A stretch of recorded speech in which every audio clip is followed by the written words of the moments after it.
Let me ask you a question, because it seems to me the flaw of your argument is the subject to the jurisdiction. There is no flaw in my argument. I realize that you are perfect.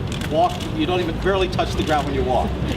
But it seems to me, if a Mexican national is arrested in this country, they are subject to the jurisdiction. They can be punished without, whether you go to the council or not. It's not like they get out of jail free card. If you are a Mexican or a Honduran or a French person in the United States and commit a crime, you are subject to the jurisdiction. Why do you believe that doesn't apply? Because the courts made it clear, the founders made it clear in the debate. They made it clear, Howie. Again, let me provide you with some material. You can go back and read that when you get some spare time. But it's very clear.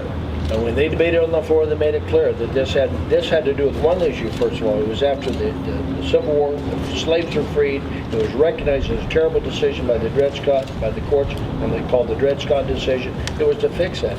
It'd be nice if people recognize that. Why would you have a law that provides incentives for you to break other laws? I mean, it was never intended, and we intend to fix it. And again, jurisdiction, and again, if you want to go to that narrow definition, I suppose that applies to every country in the world.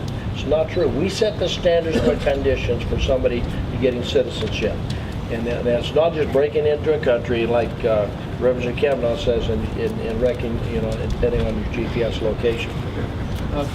The misunderstanding about the term jurisdiction has its roots in history.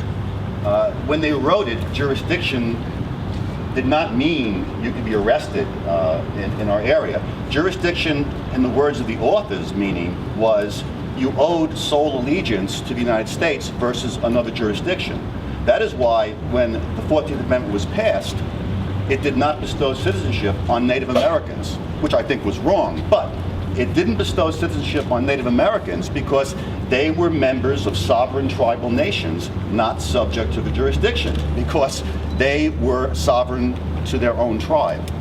That's why, and even though a Native American, when he was walking through Tombstone or whatever town, right, they could be arrested. They were subject to our laws. But because they were citizens of their sovereign town, by the meaning of the word at that time, they were not subject to the jurisdiction of the United States.